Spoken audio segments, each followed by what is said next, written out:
자, 어제는 아브라함의 위기, 그리고 오늘은 다윗의 위기를 보게 됩니다. 이 다윗의 위기가 어디서부터 시작되었는가? 어쩌다가 이런 위기를 맞이하게 되었는가? 1절을 좀 보겠습니다. 1절 시작. 다윗과 그의 사람들이 사흘 만에 시글락에 이른 때에, 이 말은 무슨 말이냐면 시글락에 다윗과 그의 사람들이 없었다는 것을 의미합니다. 맞습니까? 있었으면 아말렉이 침노하지 못했을 텐데 없었던 겁니다. 블레셋과 합해서 이스라엘과 전쟁을 하기 위해서 떠났던 그 사이에 아말렉이 침노해서 이제 다윗과 그의 부하들의 모든 그 소유물, 뭐 집들 다 태워버리고 소유물 다 빼앗아 버리고 또 아내와 자녀들까지 사로잡아갔다라고 하는 것입니다. 이 아말렉이라고 하는 이름의 뜻은 싸움을 좋아한다는 겁니다. 호전적이다라는 뜻을 가지고 있습니다. 그래서 싸움을 거는 자입니다. 블레셋의 장수 골리앗도 싸움을 거는 자입니다. 사무엘상 17장 4절에 보시면 블레셋 사람들의 진영에서 누가 나와요? 싸움을 도두는 자가 나옵니다. 그의 이름이 골리앗입니다. 그래서 이 골리앗의 영적인 의미는 뭐냐면 계속 싸움을 걸어오는 겁니다. 시비를 걸어와요. 여러분도 그런 사람이 있습니까? 여러분은 가만히 있는데 계속 여러분에게 싸움을 걸어옵니다. 여러분을 자꾸 뒤집어 놓습니다. 성질을 돋구죠. 뚜껑이 열리게 합니다. 화딱지가 나게 만들죠. 짜증이 나게 만들죠. 그래서 표정 관리가 잘 안 되게 만들어 버립니다. 싸움을 돋우는 자입니다. 사탄은 아말렉입니다. 침노하는 자라고 했습니다. 침노하는 자, 빼앗는 자, 훔치는 자, 도적질하는 자, 가져가 버리는 겁니다. 예수님이 요한복음 10장 10절에 도적이 오는 건 뭐 하기 위함이라고요? 도적질하는 겁니다. 죽이고 멸망시키고. 아말렉입니다. 골리앗입니다. 이런 사탄이 언제 오는가? 아말렉이 언제 오는가? 자리를 비울 때입니다. 있어야 할 자리를 비울 때 그때 침노합니다. 우리가 있어야 될 자리, 가장 기본적인 자리는 기도의 자리죠.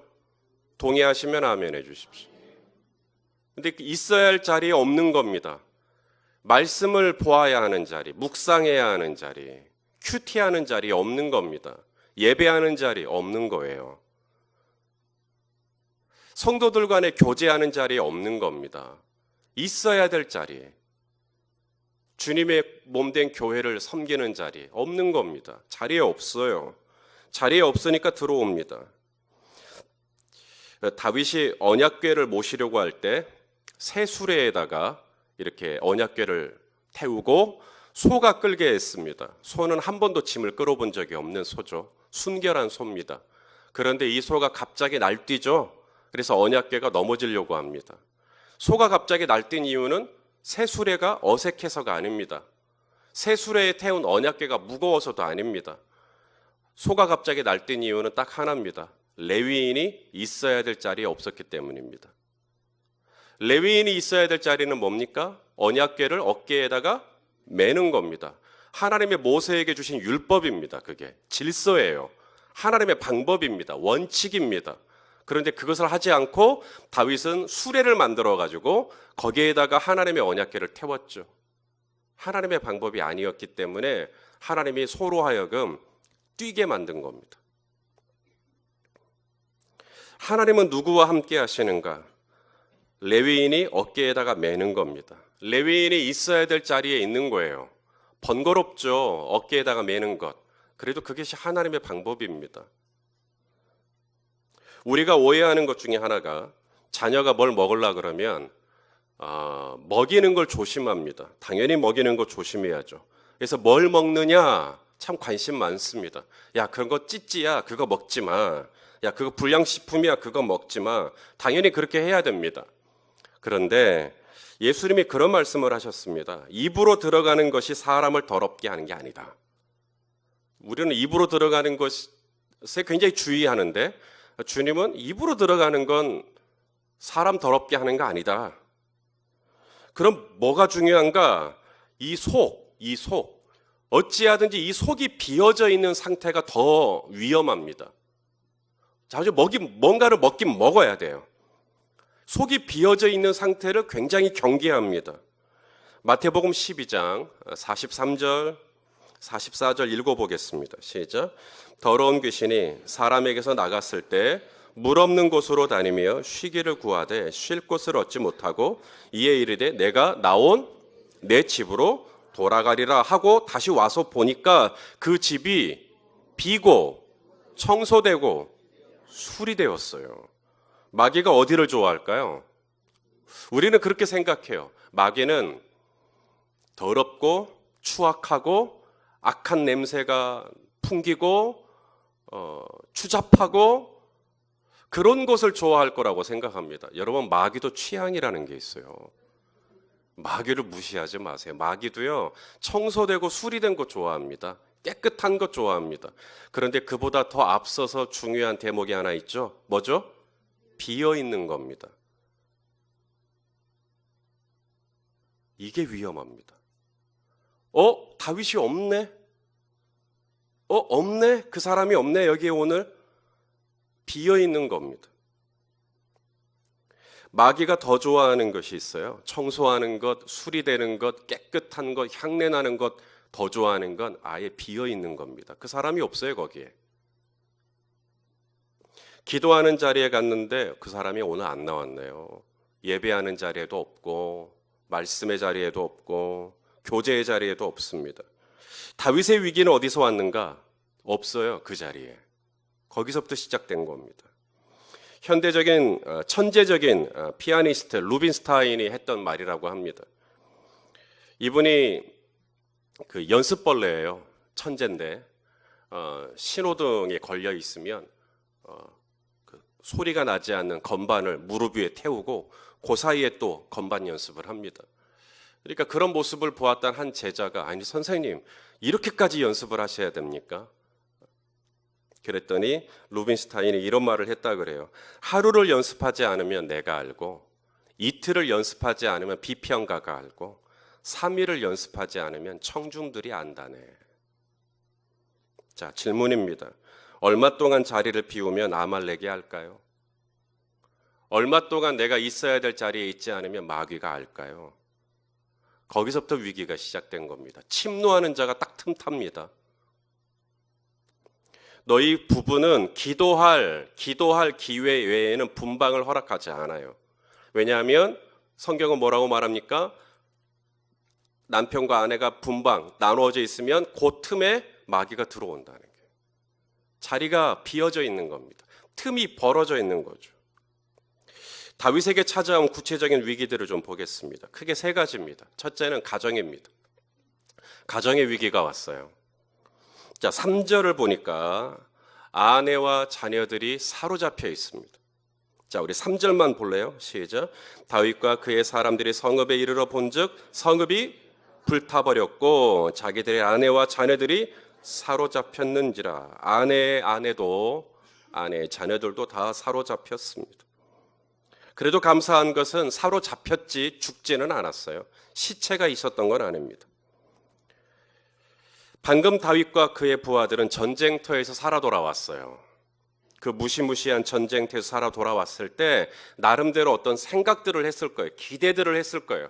야, 집에 돌아가면 내 아내가 나를 따뜻하게 맞이해 주겠지. 수고 많았다고 따뜻한 스프도 하나 끓여주겠지. 우리 아이들이 온몸으로 달라들어서 아빠 반가워요, 아빠 감사해요 하면서 응석을 부리겠지. 뭔가를 이런 걸 기대하고 왔었을 거예요. 근데 와서 보니까 집이 다 불타버렸어요. 모든 가전도구 다 없어졌어요. 아내도 없고 자녀들도 없는 겁니다. 여러분, 아말렉은 어디를 건드릴까? 아말렉은 침노하는 자는 저로 하여금, 저 손희선 목사로 하여금 목회에 접념하지 못하도록 어디를 건드릴 것 같으세요? 제 손모가지를 부러뜨리라 해보십시오. 한쪽 팔이 없으면 저는 다른 쪽 팔 갖고 설교할 겁니다. 제 발목을 분질러 보라 하십시오. 저는 목발 짚고라도 설교할 겁니다. 제 성대를 건드려 보라 하십시오. 저는 수화를 배워서라도 여러분에게 메시지를 전할 겁니다. 마귀도 그거 압니다. 그런 거로는 저를 멈추게 할 수 없다라는 걸.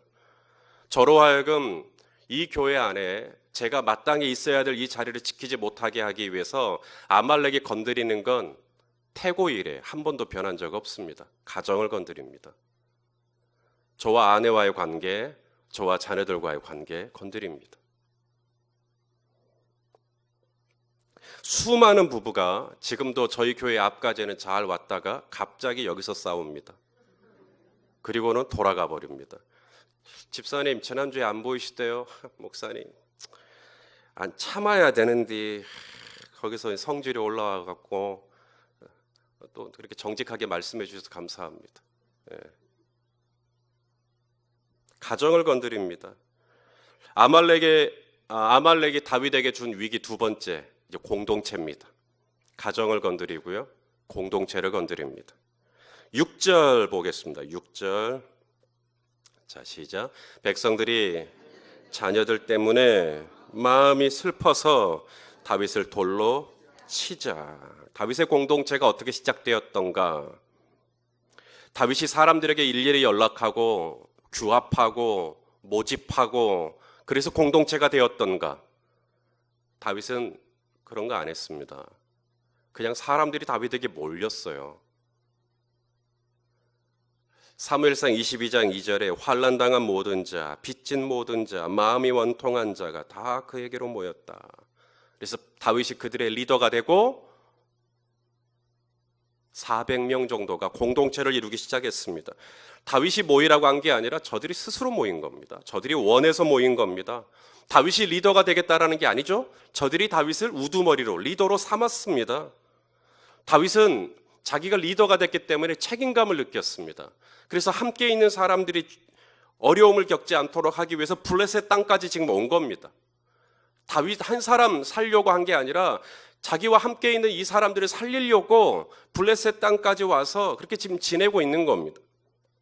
그런데 막상 이 블레셋 땅 시글락에서 자신들의 집이 다 불타버리고 아내도 사로잡혀가 버리고 자녀들도 사로잡혀가 버리고 이렇게 되니까 사람들이 어떻게 합니까? 다윗에게 모든 원망을 돌립니다. 다윗에게 모든 책임을 전가합니다. 그리고 돌을 들어 다윗을 쳐서 죽이려고 그럽니다. 공동체가 무너지고 있죠. 공동체가 무너지는 전조가 있습니다. 탓이 많아집니다. 이건 누구 탓, 이건 누구 탓. 원망하기 시작합니다. 아, 그럼 이게 무너지고 있구나라고 보면 됩니다. 누구도 나 때문이라고 말하는 사람이 한 명도 없어요. 아무도 책임지는 사람이 없네요. 다 자기는 옳대요. 자기 판단은 항상 옳아요. 자기는 늘 희생자예요. 이건 다 다윗 때문이라는 거예요. 다윗이 미숙했고, 다윗이 미련했고, 다윗이 모자랐고, 다윗이 계획을 촘촘하게 세우지 못했고, 다 다윗 때문이라는 거예요. 다윗을 돌로 쳐서 없애버리자는 거예요. 다른 리더를 세우자는 겁니다. 이런 공동체에게 희망이 있겠어요? 다윗의 두 번째 위기입니다. 공동체가 무너집니다. 세 번째 위기가 있죠. 6절을 보니까 사람들이 다윗을 돌로 쳐서 죽이려고 그럽니다. 생명의 위기입니다. 생명의 위협입니다. 다윗 개인적으로는.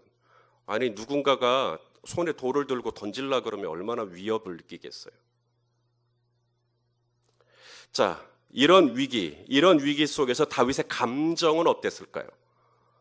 가정이 무너지고 공동체가 무너지고 자신의 생명이 무너질 수 있는 이 위기 속에서 다윗의 감정이 어땠을까? 6절에 그 감정이 나옵니다. 자, 6절 중간 부분까지 읽겠습니다. 시작.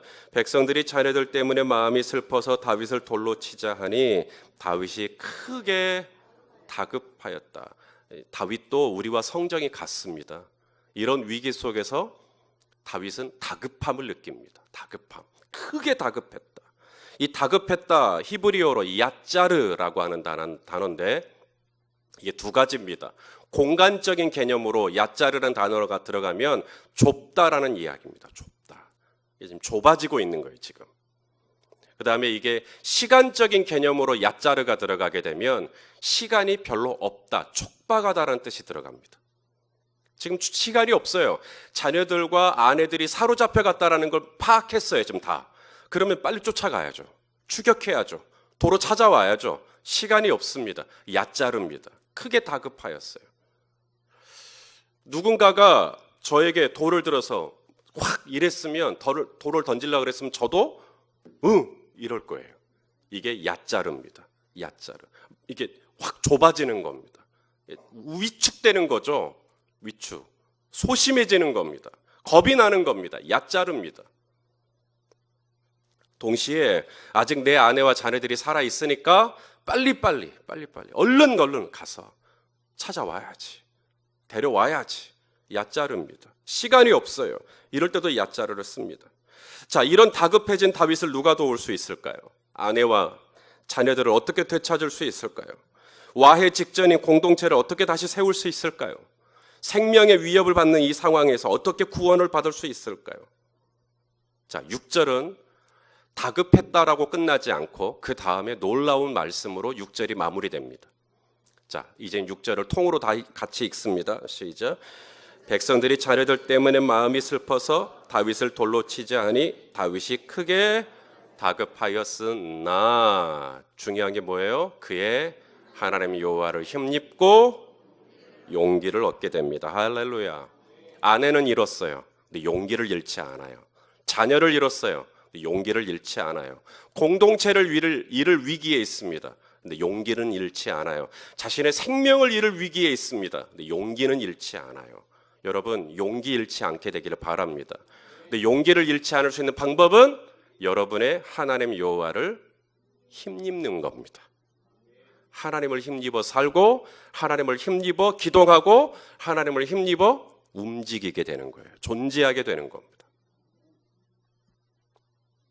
하나님을 힘입자. 어떻게 되었는가? 자, 8절입니다. 오늘 본문이 읽지는 않았지만 8절, 다윗이 여호와께 뭐 하기 시작하죠? 기도하기 시작합니다. 하나님을 힘입을 때 여러분, 기도가 시작돼요. 기도는 그냥 하면 기도지. 천만의 말씀. 이게 크게 다급해지잖아요. 야자르라고 하는 상황이 여러분의 사업 가운데 들어온다든지, 자녀들과의 관계 안에서 야자르가 들어온다든지, 내 생명의 위기에 야자르가 들어오면 기도할 생각이 별로 안 납니다. 아니, 기도를 하려고는 하지만 기도가 안 터집니다. 그런데 하나님을 힘입고 용기가 나니까 다윗이 어떻게 반응합니까? 하나님께 묻기 시작합니다. 기도하기 시작해요. 저는 하나님을 힘입고 저와 여러분 안에 이 기도할 용기가 있게 되기를 소망합니다. 뿐만 아니라 9절에 보니까 이 부솔 시내를 건너갑니다. 아말렉을 추격하기 위해서 부솔 시내를 건너가는데 600명의 부하들이 건너가는데 200명이 뒤로 처집니다. 200명이 왜 뒤로 처지는가 봤더니 피곤해요. 아니, 방금 전에 전쟁터 갔다 왔기 때문에 체력에 한계가 있습니다.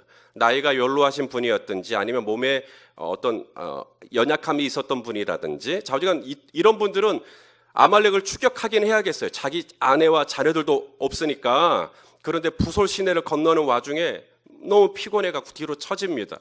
이 처지는 200명을 다윗이 어떻게 합니까? 남겨둡니다. 당신들이 여기 있어라. 우리가 가서 데려오겠다. 그러면 600명 중에 200명이 떨어져 나갔으니까 몇 명 남았어요? 400명밖에 안 남습니다.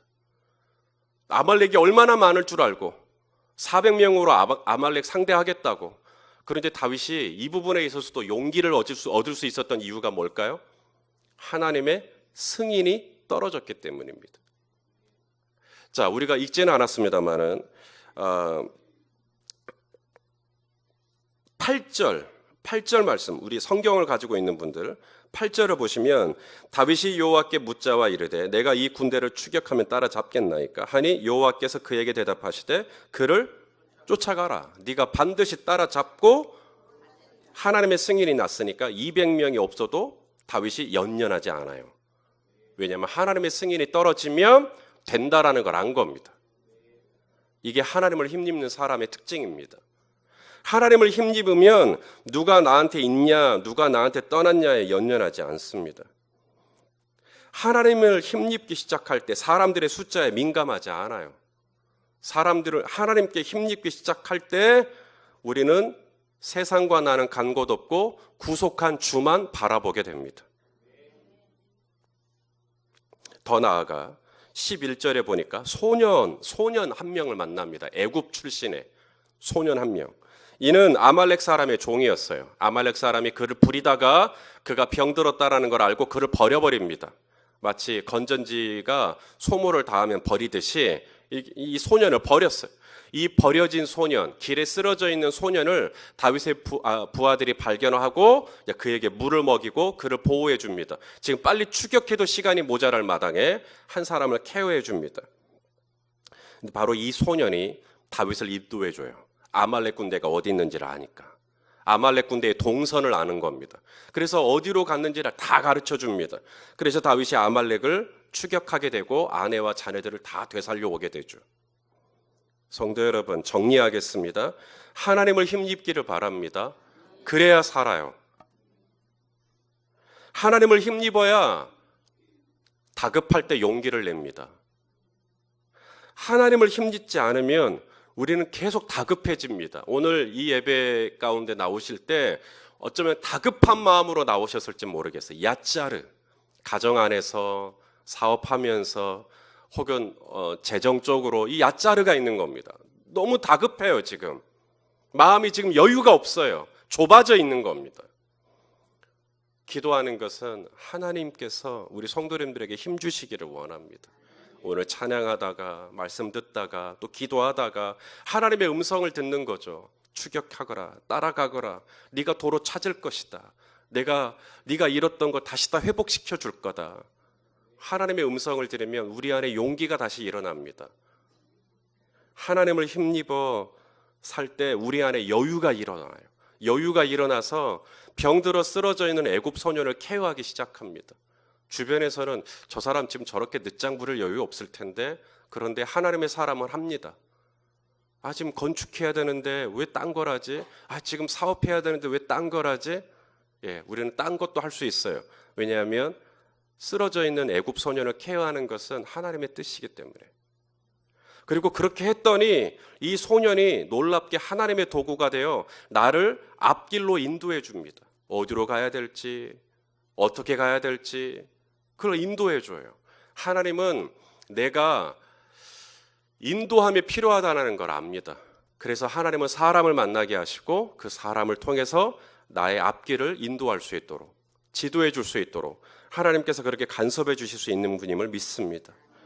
성도 여러분, 사람은 변합니다. 한때 나 좋다고 몰렸다가도 뭔가 상황이 틀어지면 돌을 들어 치려고 합니다. 그게 사람이지만 변하지 않는 딱 한 분, 그분은 절대 나를 떠나지 않아요. 그 하나님을 힘입어야 합니다. 애굽을 힘입지 마십시오. 하나님을 힘입어야 합니다. 하나님 의지해야 합니다. 그렇게 우리 하나님을 힘입을 때 하나님께서 어떻게 하신다고요? 용기를 주셔요. 용기. 기도할 용기. 다시 추격할 용기. 다시 한번 해볼 용기. 그렇게 하나님을 힘입을 때 살며, 하나님을 힘입을 때 기동하며, 하나님을 힘입을 때 존재하는 놀라운 은혜가 오늘 하루도 있게 되시기를 예수님의 이름으로 축원합니다.